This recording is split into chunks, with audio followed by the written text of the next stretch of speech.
Welcome to the Women in Vinyl podcast with Jen DiEugenio, founder of Women in Vinyl, and contributor Robin Raymond.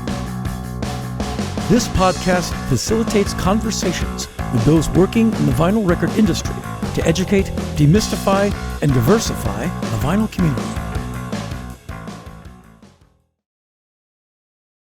Hi, guys. This is episode 64 of the Women in Vinyl podcast, and my name is Amanda Schutzman, and I'm your favorite guest host because so far I've been the only one. Today I have my very good friend and coworker, Jackie from AMS. She is the All Media Supply Marketing Manager. And her old coworkers from Lilliput Records, Tanner and Brian, and you can all introduce yourselves. Yes, I'm Jackie. I'm the marketing manager for All Media, like Amanda said. Amanda and I were on the board of directors for Women in Vinyl together, so that's kind of where my job came from, because Amanda said, hey, we don't have a marketing department at All Media Supply, so you should come on and... You should probably do that. You should start it and run it and make it work. And so, yeah, going on 3 years of having done that. And today is more of a conversation because you are so scheduled and so on top of things. Wrote a panel for Women in Vinyl that I was on in Minneapolis making vinyl a few years ago that kind of was centered around the same subject. So it's fun to bring back some people that you know very well to talk about it. That's very cool. Yes, I'm very excited because I worked with Brian and Tanner when Lilliput was the exclusive company. Yes. Before it was ever thought of as Lilliput. Yeah. We got to get into that. Yeah. Yeah, do you guys want to talk about the transition from exclusive becoming Lilliput? Just because I feel like the exclusive company is kind of this like lore. It has like this lore. It's like this like mythical legend within the record store community. So if you guys want to just talk about that. Totally. Especially within just Wisconsin being a Wisconsin-based chain. But yeah, so I started working at the exclusive company in 2017. And I was part-time there and then slowly worked my way into being full-time. And then near the end became the assistant manager. And Brian was the manager all throughout that time.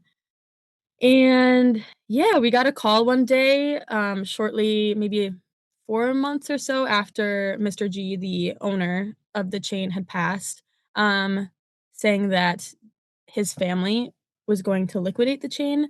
And so we quickly sort of formulated a plan to try and save it in some way. It didn't initially look like us buying the building, or it didn't look like how it ended up being at all. It, in my head, was we would buy the inventory, we would find a much smaller location and sort of, build it up from there. But somehow, in some way, we were able to make this all work. So, yeah, that's awesome. Yeah, the exclusive company, speaking of the lore, was a regional chain since the first store opened in 56, I think, and eventually expanded to be... I didn't know that. That's awesome. Yep, expanded to be 11 stores at their height. And so through much of that, the owner, Mr. G, was very vocal, and he did a lot of radio and TV ads. So he was well known throughout much of Wisconsin, and particularly up north, I think, in the Fox Valley. But it certainly, reached every region that there was a store. People knew of the exclusive company. So a lot of people have a either it's nostalgia or some sort of personal tie for their record store as they were growing up and things like that. That's so great. And Carrie, your rep at AMS, was your rep when she was at Baker and Taylor. Is that correct? Yep. That's really cool. And then Ingram. And Ingram. Yeah. Here. Yeah. Oh, wow. You had her at all three places? Mm-hmm. I I think so, right? I think so. Well, I get confused with the Ingram and Baker and Taylor because Ingram bought Baker and Taylor. Is that right? Yes. Yeah, Okay. something I like think that. it's at that Yes, point when I think so. I think maybe it's then that Carrie left. Okay. And we stole someone from Ingram. And Yeah. we have a wonderful rep named Ken Norton who is from Oh yeah. Ingram. Once Ingram dissolved. So now we have 2 old Baker and Taylor employees, both from Ingram. So that's awesome that Carrie's your rep. She's Yeah. sensational. We love she's Carrie. great. Mhm. Truly one of the best. And I've lost so many wonderful accounts to Carrie because she's technically the true New Yorker and was in New York before me. So she knows all the cool New York accounts and kept them. Nice. Now I'm a little jealous and I should steal her Milwaukee account, but I'm not Yeah. gonna because I'm gonna be an adult. Yeah. Moving on. No, that's great. So anyway, yeah, that's the exclusive company in a nutshell. But the 56 family- is crazy. Yeah, Mhm. the family felt that when he died, the store died with him. So that's why they liquidated. They didn't let the name, didn't sell off the name or anything. They just shut them down. Sold 3 of them. Yeah, obviously we bought one. Yep. But yeah, we worked with the interim owner, which was his nephew, Mr. G's nephew, Mark Giambetti, who we love. He was a great help I mean, it wouldn't have been possible without him. He was incredibly encouraging for us he was the one who brought the idea to us to buy the building. That was we didn't think that would be feasible at all, especially making record store wages. And, but yeah, with the help of the community, we did a GoFundMe and then a lot of fundraisers as well. And we were somehow able to make it happen. So yeah, that's awesome. And so here we are. Yeah, a nice loan to our name. Yeah. But it's what we want. Yeah. Why we're all here. Yeah. Do you guys want to just kind of explain where the name of your store came from? Because I feel like that's also pretty interesting too. Sure. Well, as we were trying to come up with a name, because obviously you need a good name for a record store. Yeah. And we were throwing names around, excuse me, and one thing led to another. And I think actually first the name Kleenex came up. Or is that right? That would be cool. Yeah. Yeah, I think it was we were in this office actually, and we were bouncing names off each other. I said Au Pair Records because I love the Au Pairs. We both do. Oh, yeah. And then I think you were like, well, that reminds me of an Au Pair, and I was like, well, yeah. And then you might have said Kleenex, but I think then it went straight to Lilliput. It might have gone straight to Lilliput because obviously we can't do Kleenex. Yeah, they would come after us, but yeah, right. Honestly, I feel like they would just be like touched. I don't know. Ask Green Jelly, dude. Yeah, right. Yeah, we've had one of our friends pitch the idea that we open up a coffee shop next door that's named Kleenex to have the like Kleenex Lilliput. But again, I don't think that'd be feasible. Yeah, the only thing about the Lilliput is that we did name it directly after the band. But somehow in the way of looking at it, it's only spelled with one L, the band is, and we spelled it, 2 L's. We put, 2 L's in the middle, thinking more people would think of it that way on account of Gulliver's Travels. So, yeah, we sort of gave it a double meaning so that people could sort of choose what made most sense to them. At its core, it's based off of Lilliput, the band, and like paying homage to post-punk because that's, what we love. But for folks who are into like books, well, we are too. But, for those other people, yeah, no. Yeah, we wanted there to be multiple meanings that people could find within it. And so then you could there's this like whole concept of us being like the little guys, Lilliputians, like in Gulliver's Travels, up against big box stores or however you want. I wouldn't have thought of that, but that's so cool. Yeah. That was one night I was just like, how can we give meaning to this? And yeah, I like that.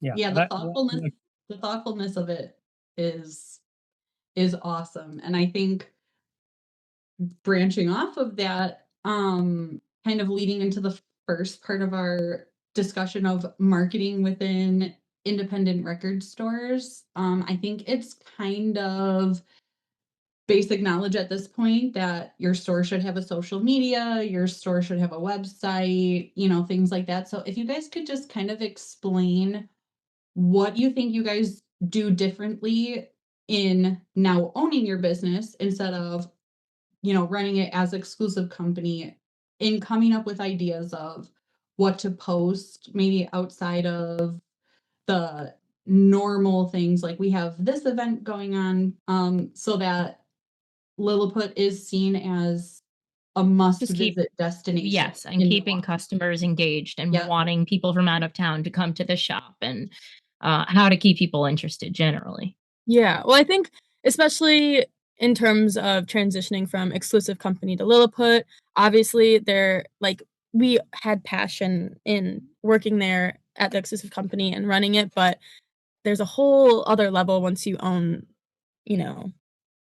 your business, that where it's like all of a sudden these ideas sort of just start coming to you. And at the same time, with the exclusive company, we weren't representing ourselves necessarily and like our vision. We had someone else's that we had to obtain.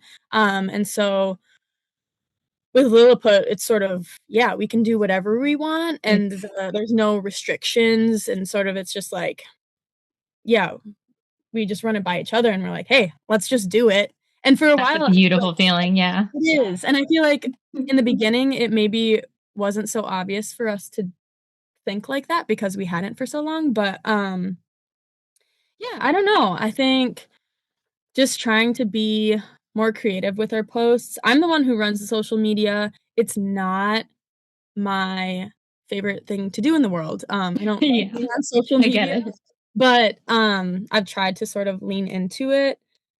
And I don't know, I think we've just tried to do a lot. I mean, we do a lot of giveaways to keep people, interacting.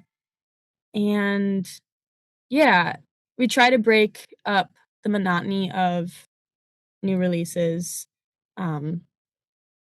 listening parties. But it can be hard. It can, that can all sort of cloud our page at the same time. But we've started doing our Bella, who runs our TikTok account, she has started doing like album reviews of albums that she really loves, and we've been posting those on the account just to keep people engaged and also, bringing new music to our followers and things. So that was something that I brought up on the last episode, or maybe even the other last episode. I don't know. I've been doing this too long. It's like my 7th episode now. Where it's just really difficult to find the right audience for your area unless you really know your area. So for me, social media was always really difficult because I was always working for a new shop and I was always working in a new area. For you guys, it must just be very, very focused, and you have your regulars that you've known, for a really long time. Does that play into your networking at all? Like, do you know, like, what you want to carry or who you want to target? I think we are really lucky in that I feel like our store is very indie coded, and we're lucky in that that is what we align with too. And so we sort of just bring in what we really like, and then it happens to be what our customers really like. Yeah. Not to say that, I mean, you're gonna say something? I was going to say there are occasions when things are brought to us that are not within our normal realm, and then it can be a little awkward, posting about things that you aren't, normally carrying. Yeah. But sometimes to keep up relationships with labels and artists, Right. we do that, and but there is things that can be a little awkward. Yeah. You can tell within the engagement of those types of posts that it isn't what sells well, and it's not really what our customers are into. Just by the engagement, but yeah, a little difficult, but still, yeah. I mean, but we also at the same time, we don't want to shut out anybody. No. So there are some people we'll shut out, but in general, as far as music goes, we like to, I like that you have someone like specifically for TikTok as well, because I know that I'm young technically, but I feel like 75. Like I've always been hanging out with dudes 40 years older than me. TikTok is foreign, very foreign. And it's really not for me. I don't really know how to promote on TikTok. So, I mean, the name of my website is wearesmelly.com. So I don't know how to promote at all, but in general, TikTok has just been really like a tough hill for me to climb. So it's very cool that you've appointed someone specifically for that. I think more shops probably should be bringing people on specifically for roles like that like in the 70s you wouldn't be thinking, "Oh, I'm going to bring someone on for social media promotion." Right. You had someone that was doing your mail order catalog, in the 90s or something like that, but there wasn't anything like that now. I would need a TikTok person. She's really taken it, and I mean, she loves doing it. She does a great job. That's awesome. Want nothing to do with it. I think I'm very scared of it. I know I should engage more, and I just really don't. It's so foreign. Yeah. No, I mean, as a marketing manager, I'm like, I don't even know how to use the editor on TikTok. So there's like, I just should not go anywhere near it. But I think I've grown with Instagram so much. Like I was right on Instagram when it started, and I watched everything kind of happen that I've been okay with it. But I'm scared to start a new platform, and if I had opened my own shop, I think I wouldn't be on TikTok because I'd be just a little shy. Yeah. I tried posting here and there, doing little videos. The editing was not that great. But I was like, I gotta do something. And then when Bella came on, she showed a lot of interest, and she's got that Gen Z spirit. So that's what we need those young kids for. Yep. Yeah, that's what I was gonna say. I think one thing that is cool about this is somebody working in a record store may not necessarily have an opportunity to really show their creativity and use a platform like TikTok. And then here we are with Lilliput Records, like making that possible for somebody. So right. So speaking of the music that you guys like and bring in, and then your customer base, you guys are also a huge hub in the local music scene, I would say, of Milwaukee. So you guys have a pretty wide and expansive selection of local music. And I think that kind of sets Lilliput apart from maybe some of the other Milwaukee stores, because I think our other Milwaukee stores are like great at stocking it, but you guys seem to be. It was a consignment program that exclusive company had, and I think you guys have kind of just taking it another step forward. So if you guys could maybe talk about that, because I think that's something that some other stores in bigger cities that have really cool local music scenes just kind of maybe overlook, or they don't quite know. They don't know how to embrace it. Yes. Right. Well, we certainly embrace it. Yeah. We would encourage more, bands to come in. We do generally work on a consignment basis. One thing now with so many for smaller, I don't know, I want to say smaller bands, but younger bands just putting out releases, cassettes, CDs, whatever, or vinyl. There's a lot of opportunities for bands to sell direct now via Bandcamp or shows, etc. So we do like to make it clear that you can get them into a record store. It's not that hard, and it's a good way to start. People will see it that won't necessarily see it otherwise. So that's awesome, especially for a larger store in a city like that. Like for me, I'm not really in New York City. I was on Long Island, and a lot of our local bands were just like trying to get into Brooklyn and Manhattan. And I was like, listen, I'll buy your seed, no consignment. I'll just buy them and give them away, man. Like I'm just trying to help. So it's very cool to see like such a big city embracing all the smaller kind of up and comers in the area. That's very, very cool. And we need a lot more of that. Yeah.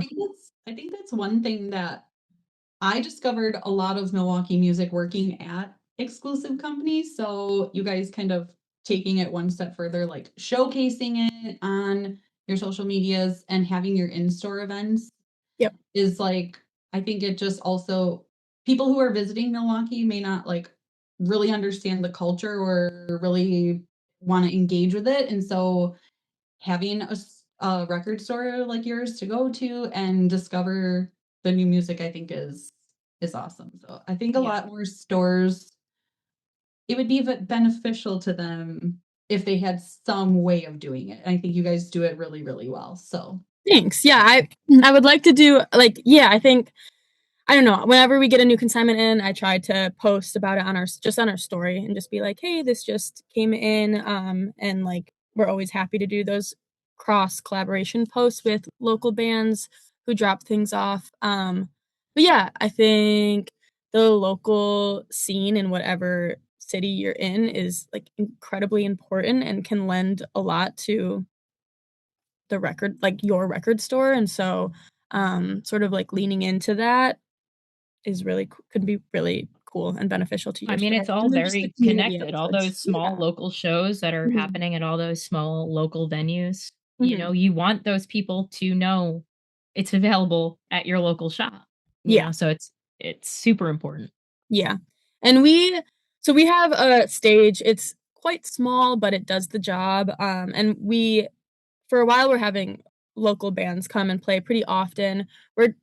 We try to do it as much as possible, but usually if we're doing it after hours, it is just us that are working them, and we already I've been work. working all day. Yeah, we already Yeah. work long weeks, and so we try to do it as much as possible, but it can be sort of, you know, difficult at times Mhm. on work weeks that are longer. But yeah, we always want to get local in. All for a good cause. Yeah. Yeah. I love that. well, that was going to be one of the questions that I was going to discuss with you guys is you guys are not just a record store. You guys have kind of become this in-store event space as well.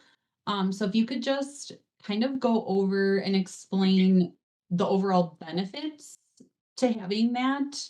I mean, like you said, it's, you know, your stage is, you know, it's smaller compared to, you know, an actual venue.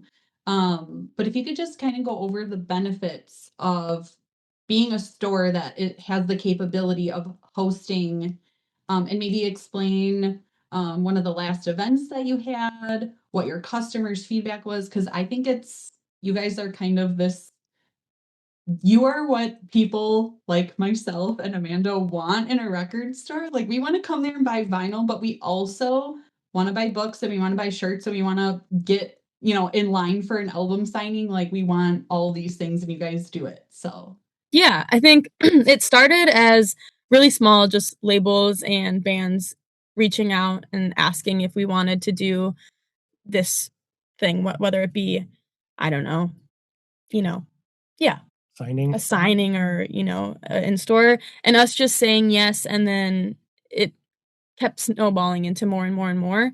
But I don't know. I think I don't know what negatives could come out of that personally. Right.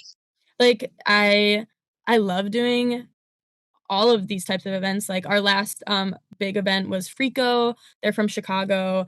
Came and did an in-store and then a signing for their new album. And it was a lot of fun. Like they're great people, and I think that kind of grew out of, we asked them to play our record store day 2 years ago in 2024. Okay. And they also happened to have nothing going on record store day, so they drove up from Chicago, played a great show, and now they've just continued to play and are getting more and more fans. So this last in-store was really fantastic, and they're That's really great why people. you make friends. Yeah. I mean, that's why you make friends. Right. I had, well, I'm like a 90s nerd because I was born in the 90s. But there was a singer-songwriter who toured a lot with Elliott Smith, and her name was Mary Lou Lord. And not a lot of people know Mary Lou Lord. Huge Mary Lou Lord fan. And her daughter Annabelle worked at Spike's Record Rack in Catskill, New York. You know Spike? Huge. Yes, huge teenage fan club fan. Like, we just hit it off right away. And she actually wound up playing the grand opening of my store on Long Island, drove from Massachusetts all the way here with no plan other than just to play the grand opening of a literally closet. This store's so small, just this little Awesome. closet. That's what's great about making friends. And I'm like, I just didn't, no one knew her. I was like, listen, it's Mary Lou Lord's daughter. Just come. Yeah. It's Mary Lou Lord's daughter. Just come. Yeah. It worked out. We had a great grand opening, and That's so awesome. Yeah. But yeah, we've done, different shows with like Undertow, and where they like will book a show and then like people buy tickets through their site, but where people play. Yeah, where it would normally be a house show. Right. Okay. Yeah. We can operate as a venue if they can't find something, in the area.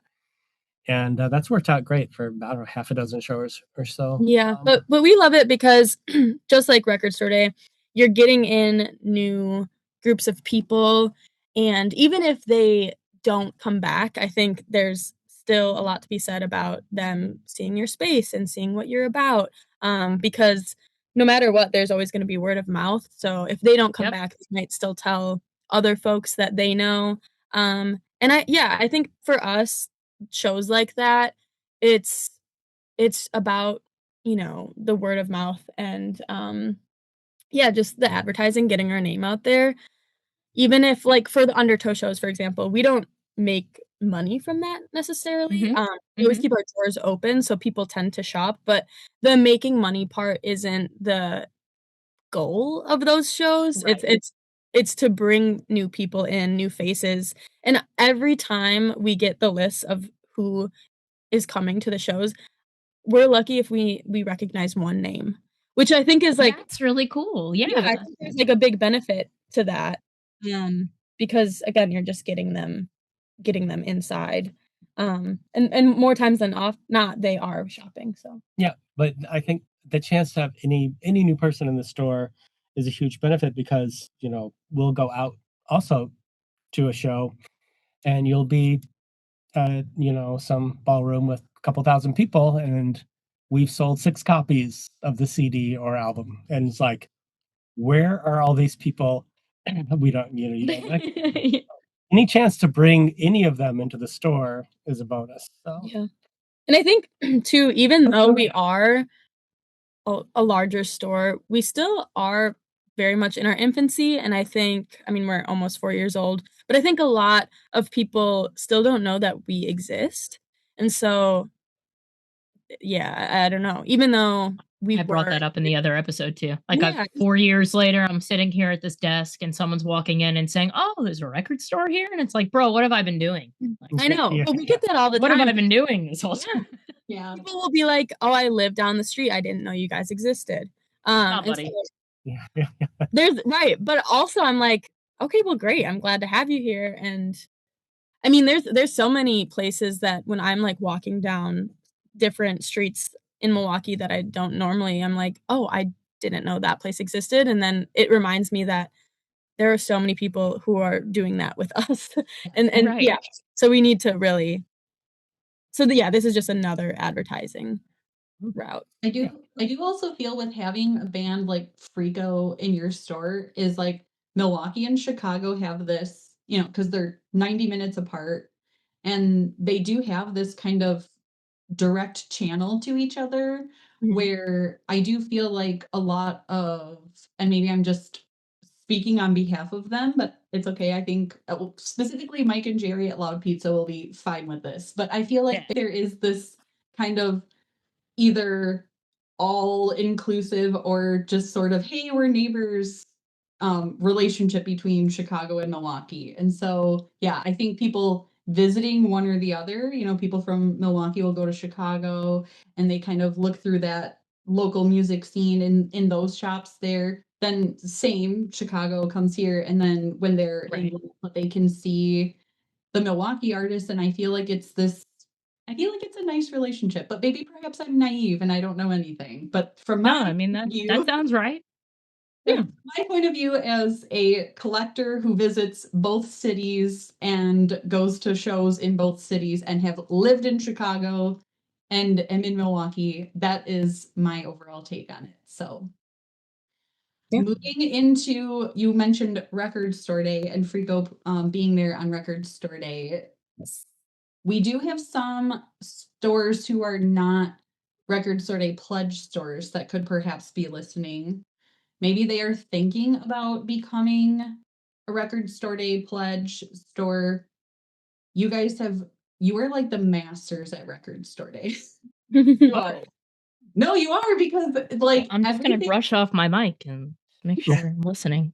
Well, no, okay. I'm listening. Again, from somebody who worked there and then is now a customer, it just seems like everything goes smoothly. And like I visited you guys the night before when you were setting up, and you guys were under a lot of stress and pressure, yes. But it just seems like everything it just comes together so nice. So if you would just kind of go through the Record Store Day experience as shop owners, and then what are the benefits to being a pledge store?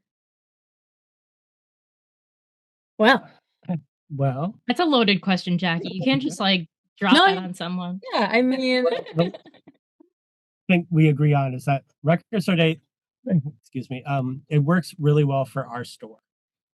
We've been doing it long enough. We have figured out some of the, quirks of ordering and managing the people the morning of, which can be a lot.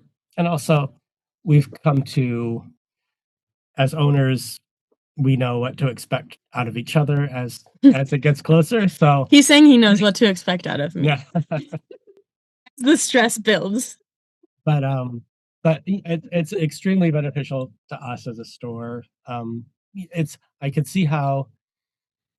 I know every year you hear the frustrations from stores, either stores that don't participate, some stores that do participate but don't want to.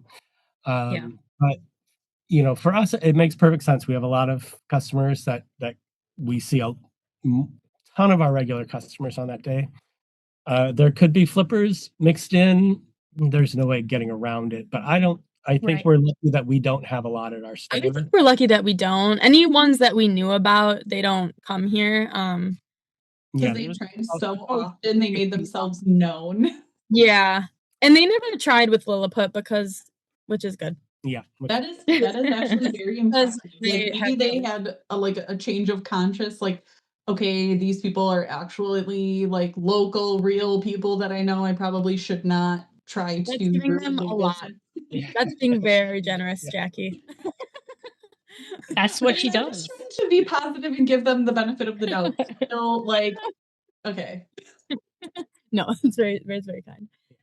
Yeah, I don't know. I mean, like Brian was saying, I can see how certain stores see the cons of it. I think, yeah, for our store, it makes total sense. But we also are one of the stores that already carry thousands of catalog titles. So if you're not one of those stores to bring in all of these titles for this one day, that may not make the most sense for you. But I think that is the problem with most stores, is that they consider it a necessary evil when it doesn't have to be necessary. Or there are also these stores who do it and participate and go through the stress of it because their entire fiscal year profits are like riding on this one day, and there's no change. Well, I think that's what this conversation should be more about, is that how could we change their marketing strategy so that it isn't all dependent on 1 or 2 days throughout your entire year? Because especially if you're depending just on used, and a lot of these people that we're talking about are primarily used, and they're getting really angry that they have to bring in, Rudgren's greatest hits or whatever's coming out that year. I understand. I get it. You don't need it. But maybe they just don't really know how to promote themselves on social media with saying like, we have great $10 mystery boxes, or we have great, you know what I mean? Things like that, where they've just kind of lost the point because they're still stuck in the 80s and 90s. And that's like when they've been operating their store. Most of the dudes that I talk to don't know how to place an order on the B2B. Yeah. They don't. Right. They don't know how to fill out an Excel sheet and save it and send it back. I'm working with Google Docs, babe. You fill out this Google Doc, it automatically saves. You let me know when you're done. And it's like their life is different. Like Jesus has shown upon them. And it's just it's because they haven't really moved at the time. So all of the record stores, I mean, my father, he closed his record store in 2008. On Record Store Day, 2008 is when we closed. So he's not really used to B2B sites. He's used to my boss, Todd, rattling off UPCs to Todd for 3 hours on a phone call. And that's how he'd place his orders. But I'm not 8 years old anymore, and that's not how the world works. So it is really more of just like tackling TikTok and Instagram and finding your specific audience. Do you only carry used? That's great. Don't feel like you need to feed into Record Store Day. Maybe you could send them to, if you're in Michigan, Dearborn Music, if you don't carry a lot. You know what I mean? So I feel like a lot of stores feel pressured because their customers are asking for it. But now we're in a place where like major cities, like you have multiple record stores. Yeah. And you can point them in the right direction. Doesn't have to be on you anymore. Yeah. And I think too, like a lot of record stores feel that they like if Todd Rundgren's not your, in your wheelhouse, don't bring him in. You don't have to do that. Like it's not, I mean, we order every title because that's what we've been known to do and it works for us. And we order in different quantities. Yeah, some we don't order a lot of. Right. Some we order a ton of. Yeah. And so it's sort of just figuring out what works best for you and not getting sort of bogged down in the pressure of anything, because at the end of the day, no one is pressuring anyone to order anything. That's all I'm saying. Yeah. Like it's great if you feel like you need to get this for your regulars or your customers or something specific. But if there's 300 titles, and you don't carry pop stuff, don't bring in the pop stuff. I have Jazz Record Center in Manhattan that just orders the 15 jazz titles. Yeah. That's it. Yep. So you really just need to know really what works specifically for you. Totally. Yep. Yeah. And yeah, with us, I mean, we always we're surrounded by 3 different colleges, so we tend to lean heavier with, a lot of like pop girlies and a lot of the indie scene and, older artists, like, I don't want to call anyone out, but we don't tend to sell the best here. Yeah, for us, as far as Record Store Day goes, well, actually, most of it. Kind of the old guard of the Grateful Dead box sets, the Fish box sets. Those would have been the really heavy hitters 10 years ago. Dave Matthews. They are not anymore.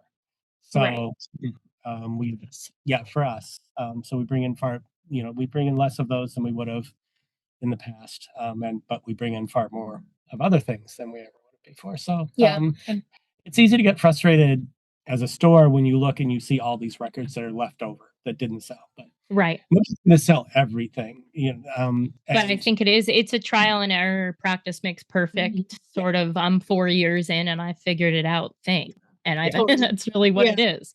So now we can look at our yourself some time. And not be overly frustrated because we do know that we've sold. We sold all these others. This is what's left. We've made our money back, and so as long as you aren't left with too much, right. And you guys, as long as you're ordering list stuff the following day. No. Okay. Yeah, I think like I'm so against people ordering for the next day, and I think a lot of people have gotten really into that. Yes. Yep. And that's not our priority. The whole point of Record Store Day is to bring people into the store. To come to the record store. Okay. Yeah. And so we like to have, the day after. There's a lot of people who don't like the rush of Record Store Day and like to come in the next day to shop, and that's their Record Store Day, is the day after. And so we don't want to, take any of, the good stuff that's left over and just throw it up online. And I mean, at this point now, we've thrown a handful of titles on our website, but our goal always is for in-store customers to sort of get the best stuff. So, but sorry, to speak on like marketing and like talking about if a store is unsure of what to bring in, one thing that we have found really handy is asking our customers what, like, being very specific and saying, like, this is not a hold by any means, or like, you know, we're not saying that we're able to get this in specifically for you, but what is on your list? What are like the top 10 things on your list? Because the more we know, the more we're able to order. So yeah, this is some things in the past that we might have thought, you know, God, maybe we need 2. And you've got Right. you know, a dozen people saying they want it. It's like, okay, we need to revisit this. Yeah. So it is a big help, you know, getting customer input. Yeah. So that is one thing that Amanda and I both, in the last 3 years that I have worked for All Media Supply and have been on the distribution side of Record Store Day, which I don't know, super side note, Amanda, I don't know if this is true for you, Preach, honey. but like, okay, I came back from maternity leave on January 12th. The list was announced on February 4th. So I just feel like my entire 2026 has just been Record Store Day. Yeah, and then And we take a break for 2 months, and then the Black Friday list drops. Yeah, that's my life every year. Don't bring it up. Yeah. So I have just been in this universe that is Record Store Day, and I'm very happy. I mean, I love Record Store Day. I love Carrie so much. I am very happy to go back Just to take my the break actual for a minute. work, my actual like real work. Okay, so back to what we were saying. Amanda and I have discussed multiple times in the last 3 years that I've worked here what stores can do better when they place orders, and a recurring topic that we constantly bring up is asking your customers.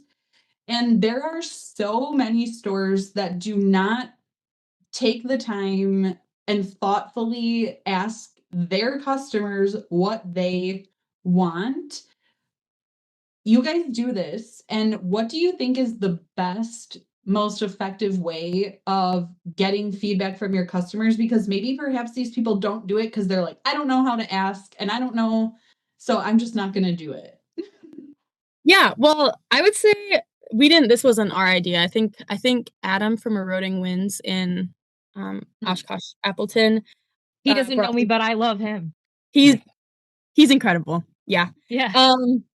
He throws everything, like the entire list, onto a Google Doc. That's what I do. Yeah. And then you put that on like your website or whatever, and then people can like plug in what they want. Easiest checklist in the world. Yeah, like just check, and then I know 25 people want the Taylor Swift, and I know 16 people want the Dead Milkmen, and I don't have to think about it ever again. Google Docs, guys. You hearing it? Yeah. Yep. And that way you don't have to talk to anyone. If you like to talk to your customers like we do, then a lot of our regulars, I'll just be like, have you looked at the list yet? Is there anything that you were really intrigued by? And then we sort of have this like running list that we just write out. And tally. Yep. And then every year, like when the day the list comes out, we post that the list has come out, and then we tell people to like in the comments drop their list. And you know, people are constantly messaging us on socials, like DMing us, and yeah, all of that. I compile all of that into like a master list, so then when we sit down to do the orders, we're referencing that constantly. 6 requests, 8 requests, not Yeah. That's the way to do it. There's always a moment of panic where you think you've underordered. Mhm. I think next year we will learn, because this year we increased a few orders because and we still have those extra records here. Well, you're talking about the, what's that list called? The supplemental list. The supplemental list. That was our leftovers, but yeah, it's just one of those other things you learn. So it's like, try not to panic.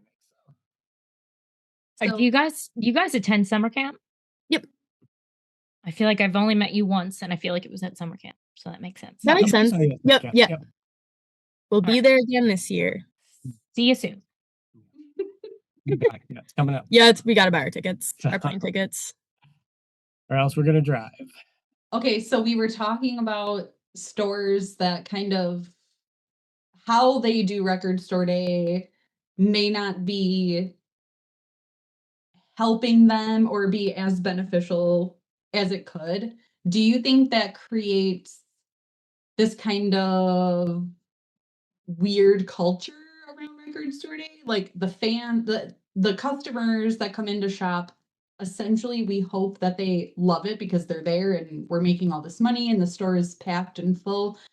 But the shop owners that kind of have these weird focuses on the cons of Record Store Day, does that cloud the culture of Record Store Day at all? For you guys being shop owners and going to summer camp and all of the things.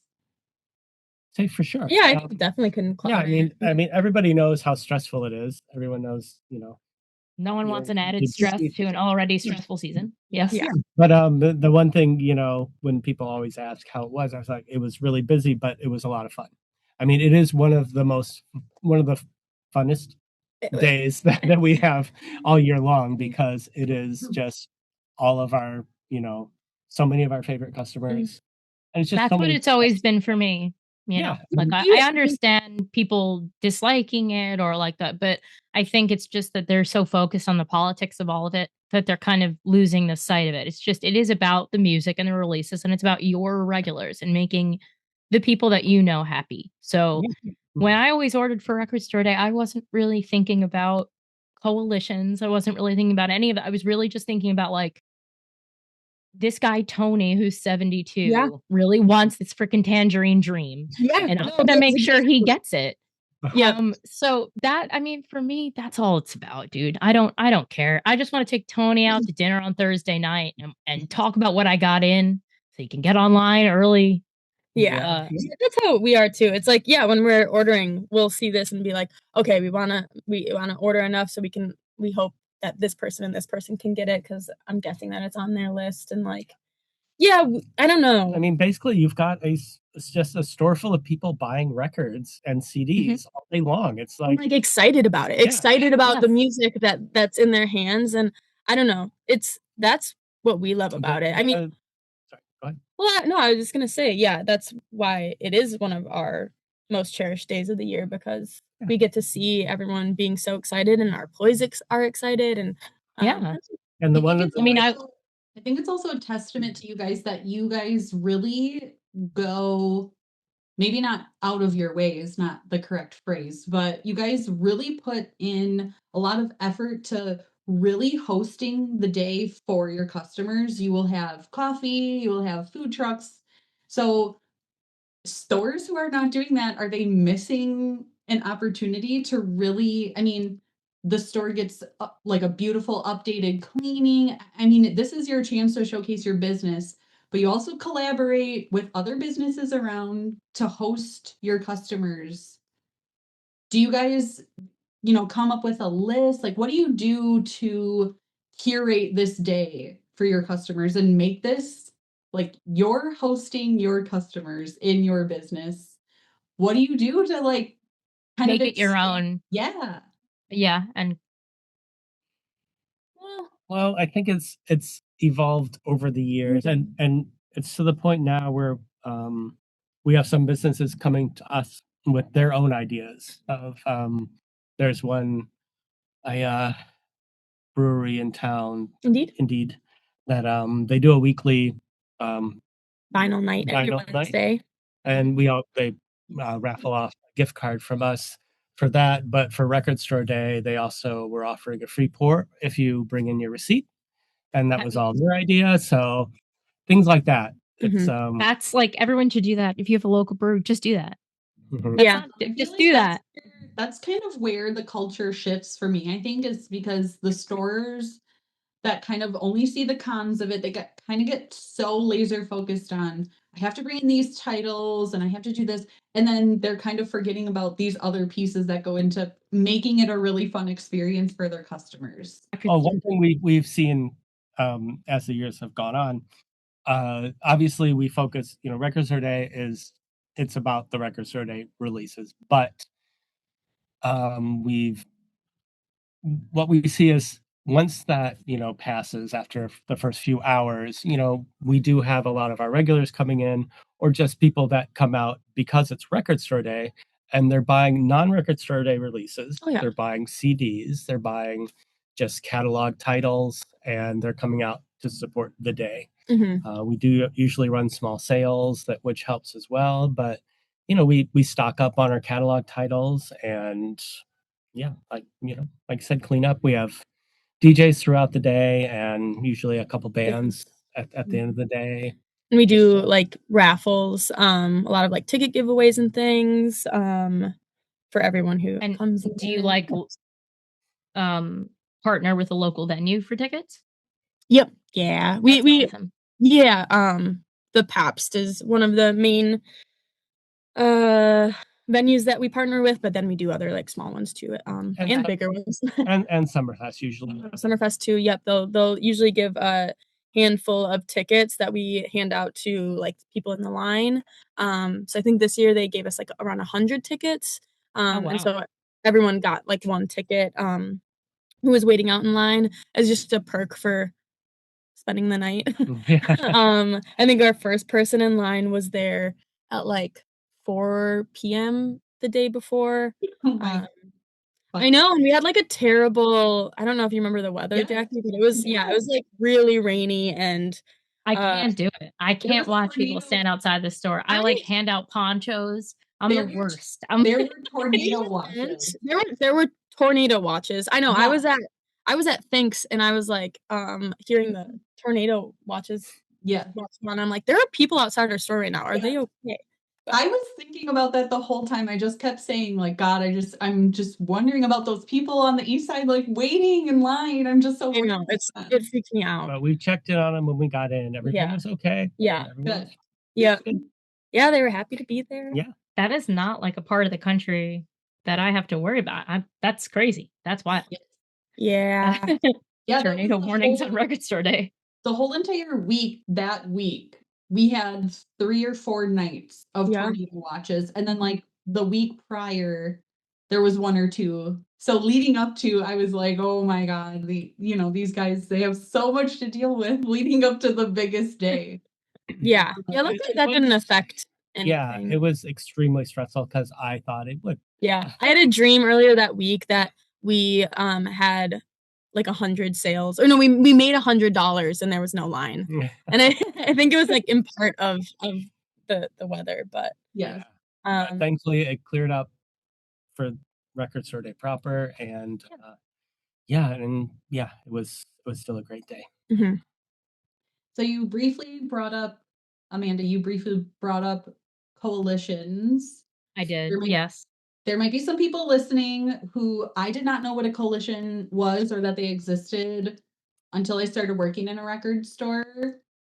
Lilliput, you guys are part of a coalition. If you want to just briefly explain what that means, what are some of the benefits? What if there's any disadvantages? Because I feel like it's maybe not something that's super known, especially. I was going to say, honestly, even if you work in a record store, unless you're a coalition store, no one knows about coalitions, dude. Like, I didn't know about it when we were the exclusive company. We were in the Doors Coalition as exclusive.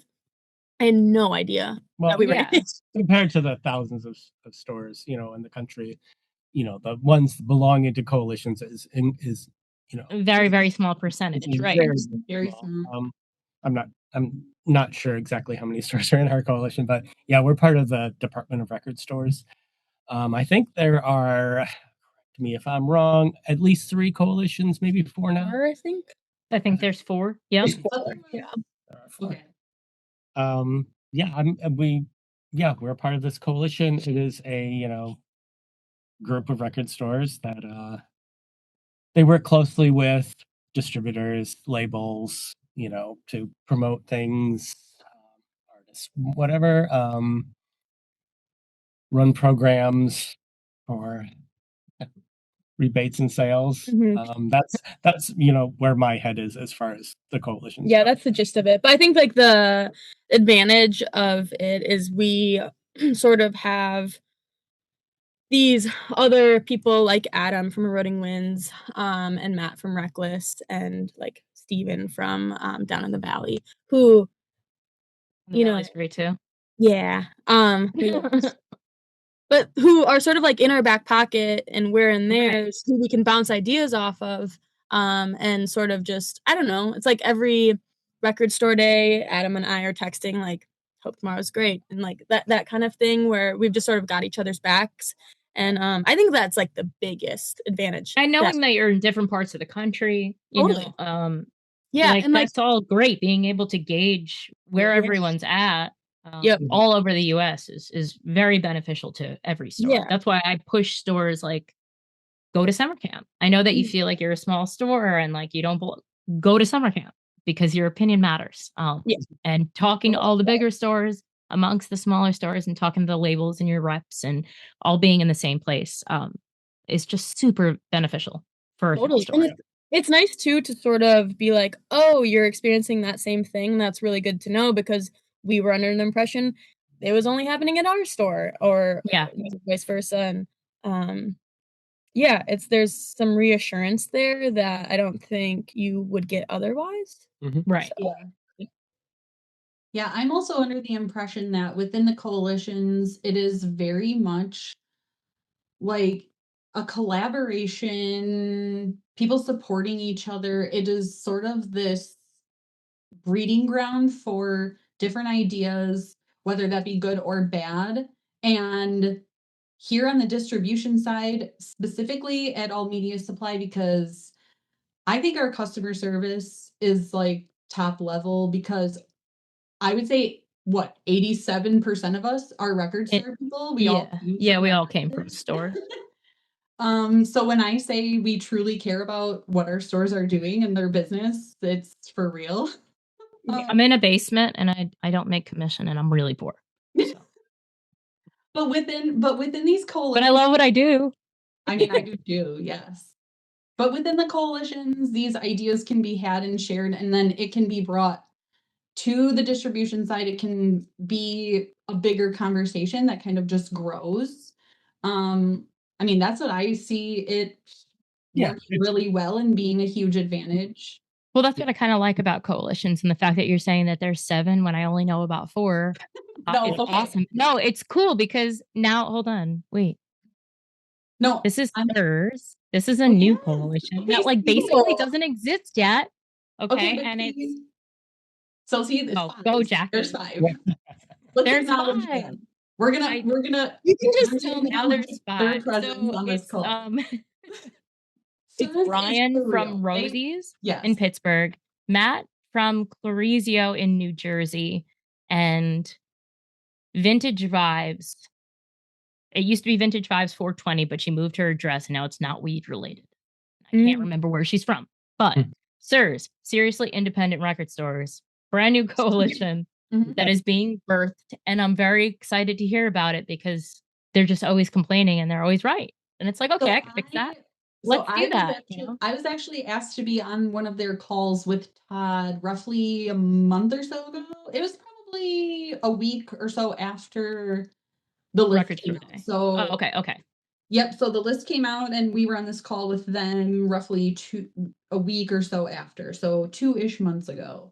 And the conversations that they were bringing up in things that they thought, questions that they had, I mean, it was all just they're running very into beneficial, and we had the opportunity to explain a lot of things to them, which I think really helped. So, I mean, how do you guys feel being a coalition store? Do you feel like you have these really good conversations and channel of communications to your distributors and your labels being a coalition store? Well, I don't know. I think I don't know. I feel like as a coalition store, you're relying less on one stops. You're ordering direct, no? Like most of the time, you're not really relying on carry for like catalog pieces like you would.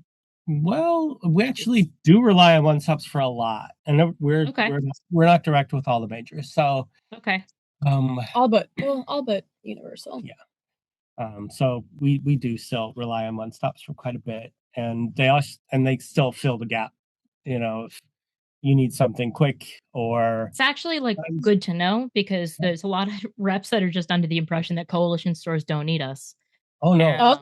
You're able to really just kind of get your products. We worry about like the small guys, and then like the coalition stores are like, you guys are, if you need us, you'll call us sort of mentality.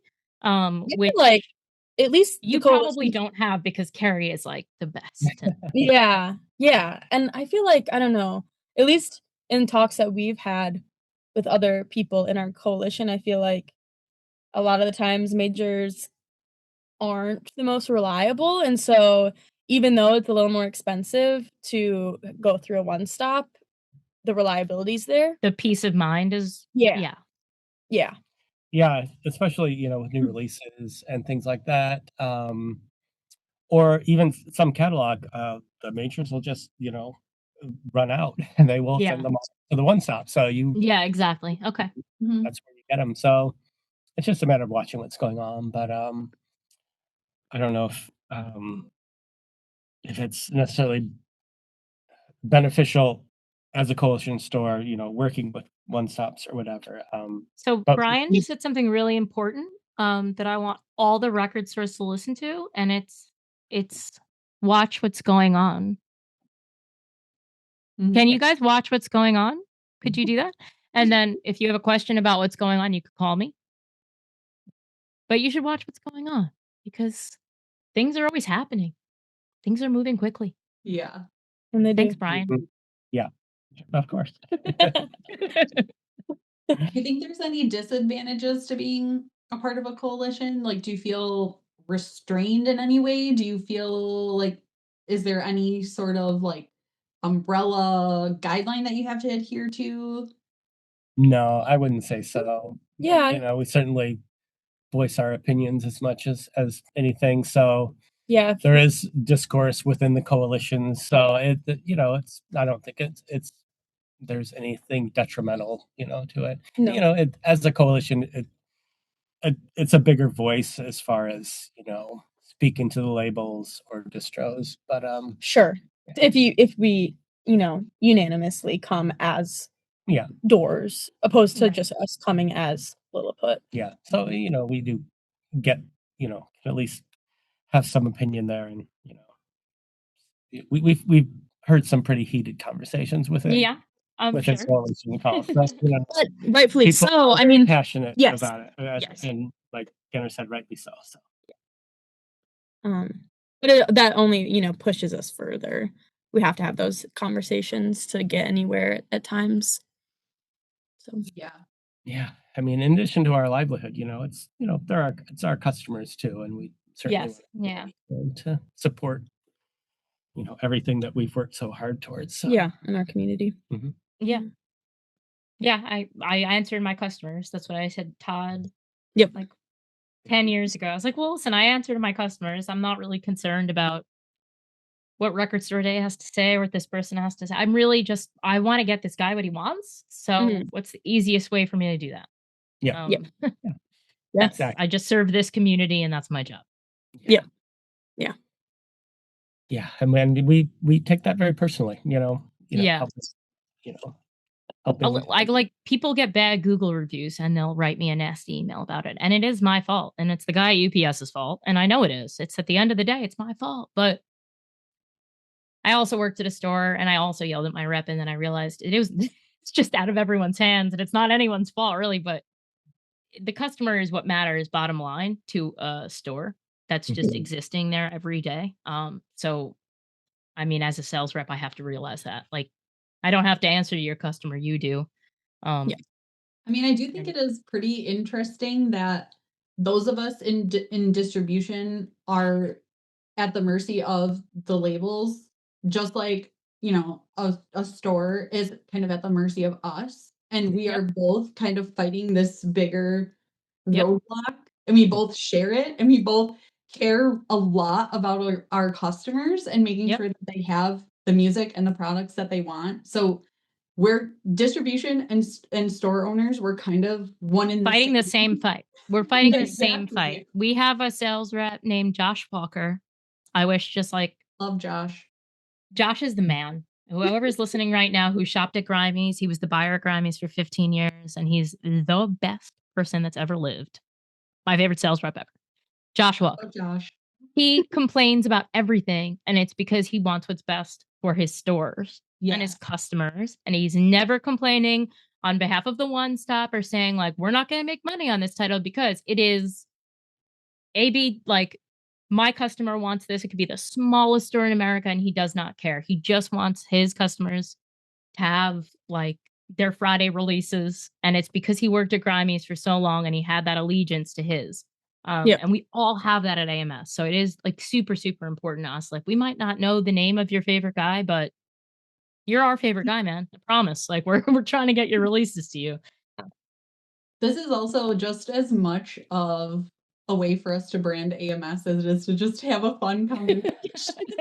Hey, yeah, Todd. Please don't fire me, Todd. Please don't fire me. I'm just taking advantage of the opportunity because I love my job so much and I care about what it is that we do. And I think we are the best. I was honestly just wearing the island hat to get Sabrina Carpenter's attention. So I don't even really know what we're talking about. I am also just really trying to do a very good job as a marketing manager. You're killing it. We're all doing fine. Yes. Okay. Before Jackie's last pressured questions, I'm going to give you a really hard question because it's the Women in Vinyl podcast question. And there's two of you. So this is tough. But if you guys had a dream 7-inch and you can each answer separately, dream 7-inch, it could be any side A, side B. What would it be? And no pressure really, because I chose like AC/DC and Nat King Cole on one. So it could be anything. A 7-inch, side A, side B, any artist. Oh, man. So this is a dream 7-inch that has not Dream 7-inch that does not exist. It's just your two favorite tracks of all time. And we need the answers right now. No, we can wait. We can wait till Jackie's done. And we'll revisit. I just wanted to frame the question. Listen, they put me on the spot every time. And I was the first episode ever, and I broke a real sweat. Like, you should see my underarms. This is episode 64, and I'm still sweating.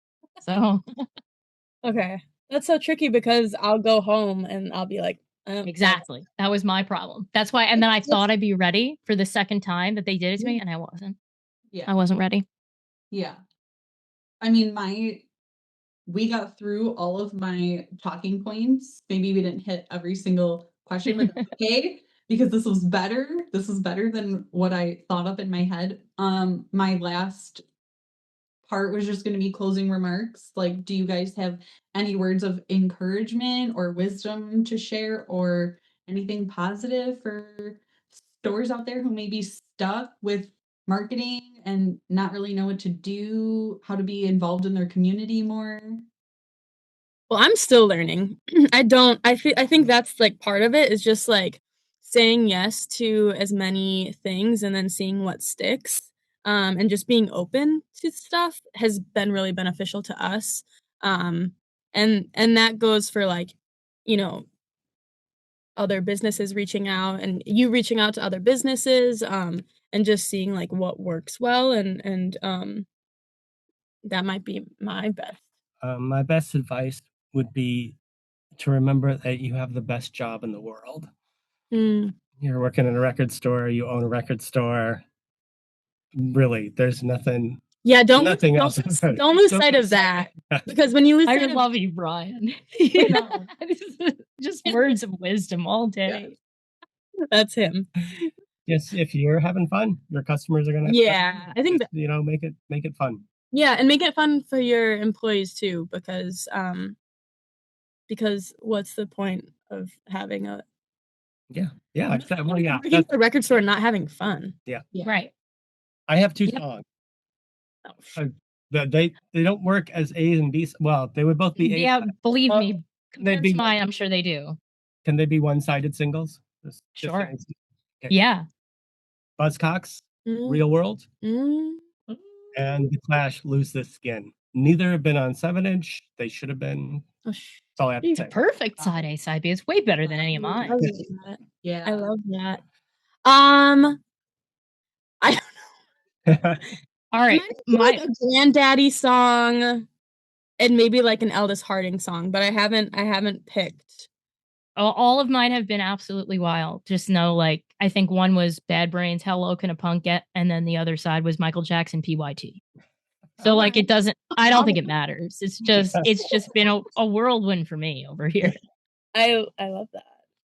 I'll say The Crystal Lake by Granddaddy. But that may be very well beyond a 7-inch. The other side, Make it your own. Yeah. the other side is just me singing The Crystal Lake by Granddaddy.